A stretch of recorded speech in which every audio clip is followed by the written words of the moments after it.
Happy birthday one second মা।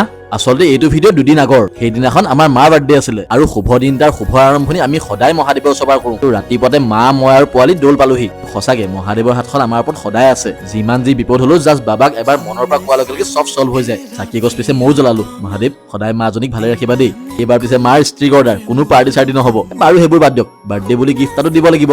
কিনো দিম, নিজৰ বাজেটটো চাই সৰুকে কিবা এটা দিলো আৰু। একচুৱেলি মই আঙুঠি এটা ল'ব কৈছিলো, কিন্তু মায়ে খাৰু এযোৰ ল'লে। এতিয়া মায়ে মনা কৰিছে বুলি ঘৰত খানা এটাও নাখাম নে? গাহৰি মই বনালো আৰু মাছ আৰু কিবা কিবি খুৰীহঁতে বনালে। খানাত পিছে বেলেগ মানুহ নাই, আমাৰ অকল ঘৰৰ মানুহকেইটাই, মা মই আৰু আমাৰ ওচৰৰ খুৰীহঁত।